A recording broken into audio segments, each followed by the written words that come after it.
How you doing tonight, Dr. Peterson?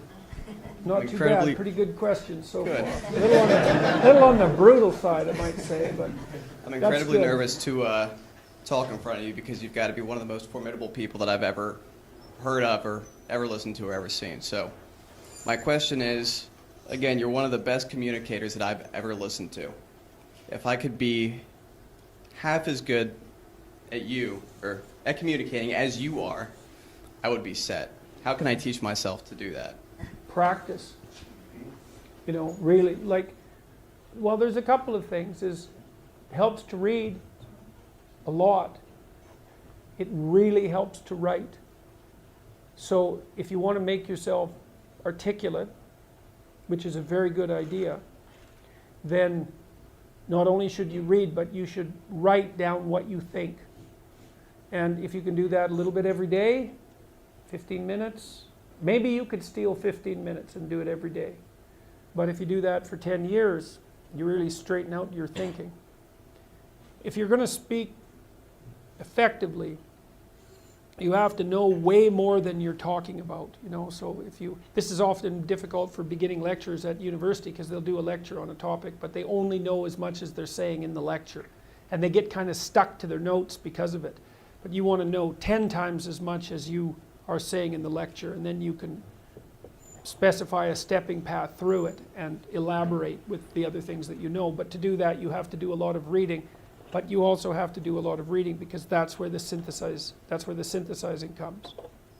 So that's on the input side. And then on the output side, well, there's some techniques, let's say, is like if you're speaking in front of a group, you are not delivering a talk to a group.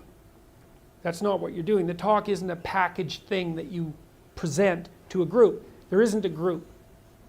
There's a bunch of individuals, and you talk to them. So when I talk to a group, I always talk to people one at a time.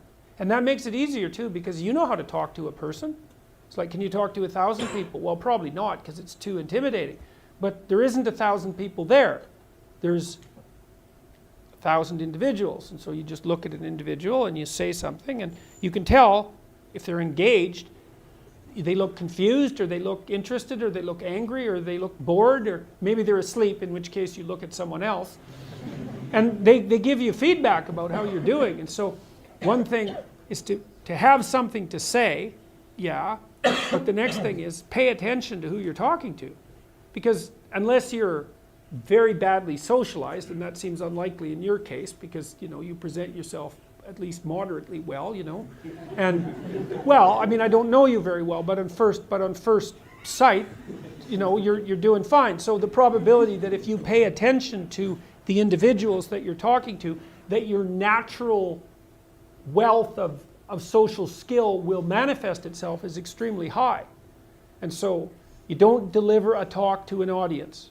That's a really bad way of thinking about it. You're actually engaged in a conversation with an audience. Even if they're not talking, they're nodding and shifting position and looking like this, and you can pull all that in and use it to govern the level at which you're addressing the entire audience.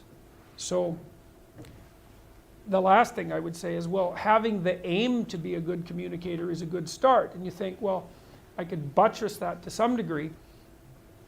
Well, there isn't anything that you can possibly, this is the whole point of a liberal education, there isn't anything that you can possibly do that makes you more competent in everything you do than to learn how to communicate.